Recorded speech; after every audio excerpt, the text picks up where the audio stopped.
That's a very good question. In fact, it's not sustainable to just depend on cars because they take up too much road space as well as car parks. So we're looking for a more sustainable transport system. And to do that, we have to look into improving our public transport, which the government is doing, investing more in the infrastructure, as well as making sure that it's affordable. And cycling is a critical part of the mix. And increasingly, the government is investing more into the infrastructure of cycling, but it takes a culture to support cycling as a mode of transport. And it's been too long a great promotion of the car culture. It'll take some time for us to move more towards public transport and cycling. But I hope that over time, with more education and more enforcement, this can be done. We have more questions on housing and transport. Go ahead, our second question. I'm Roland. My question will be on cycling policy. If we are serious in accepting bicycle as a mode of transport, why our road design policy does not cater for the cyclists and does not support the road traffic rules for bicycle? Roland, thank you for that. We have some other questions about cycling as well. Let's get you all to add in.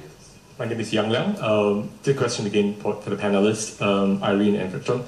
I think as expansion from the earlier topic, it is about the balance of power of users. The road users currently balance is on the existing vehicular traffic. Bikers do not have that in the power play. How do we shift that over to the bikers? And what, as a civil society, as a political party, what can we do to help that movement? Gentlemen, thank you. Irene, if I may start with you. Well, now, if you look at the statistics, cycling accounts for only 1% of all trips in Singapore. And if we want to increase it, we're serious about increasing that, then we have to relook the rules. Right now, as the audience has pointed out, it's illegal to ride on pavements. But it's too dangerous as well to ride on roads. So now the focus of the government is building more off-road cycling.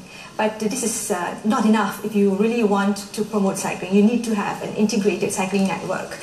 You also need to update the laws and make sure that there's a training program to promote safe cycling, because we want to make sure that our cyclists know the rules. At the same time, also to make sure that motorists know that they have to look out for cyclists. So you need to integrate cycling education as well into the road traffic course as well. Vikram, your response as well?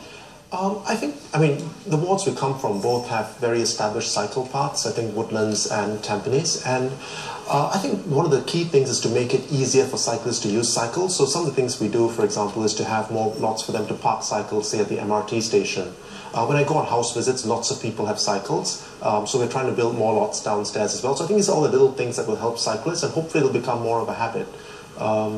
I think there is an interest there. We'll just, make it easier for them to develop it. Donald, any economic perspective to add to this? Yeah, I think the experience of cities like Copenhagen, Amsterdam, even Taipei in the last few years where cycling has just taken off, suggests that you can't do these things in baby steps. The whole entire infrastructure needs to be redesigned to support cycling. In Amsterdam and Copenhagen, for instance, even in Taipei, you could wheel a bicycle into the MRT, into their subway trains. I agree with the gentleman there who mentioned that really fundamentally what is at the root of our problem here is that transport policy favors car users, right? Favors vehicular traffic. And unless we get over that mindset, for instance, I don't think that the mission of the Land Transport Authority should be to ensure smooth flowing roads. Because if they ensure smooth flowing roads, guess what? People want to drive on them, right? So unless we make some hard choices here, right? For instance, set aside dedicated bicycle lanes on roads, which means less space for car drivers. Unless we make such hard choices, which is the hard choices they have made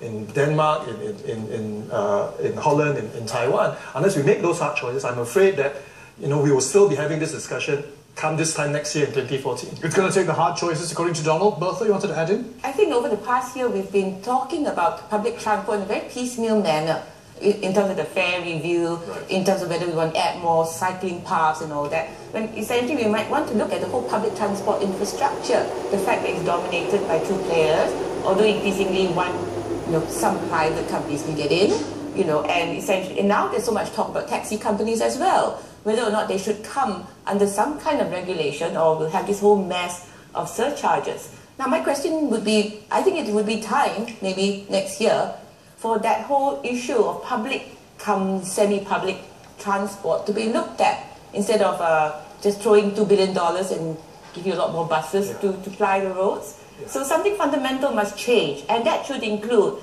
the infrastructure for cycling. Yeah, I agree with that, but I think transport policy has, in the last decade or so, has been largely, the government's response to it has been a series of band-aids, when in fact we need quite a fundamental review of what are the objectives and how do we get there. Yeah. Parliamentarians, I'll give you a quick response before we take some more questions.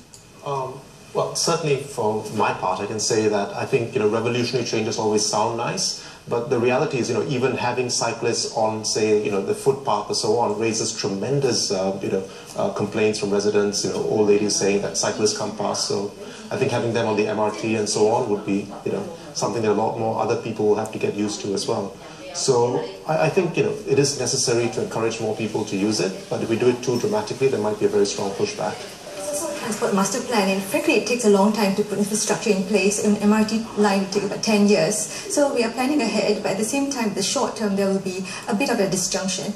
But I really strongly support the view that more can be done to promote a cycling infrastructure, including having some bike lanes, because if you are serious about it, you really have to provide an integrated route that goes to the heart of the city, plus cycle rail integration as well. Okay. I just urge that we don't shut down don't have this instinctive aversion against bold revolutionary change. When we introduced COE, when we introduced congestion charging, we were the first in the world to do it. In the first generation of transport innovation, Singapore was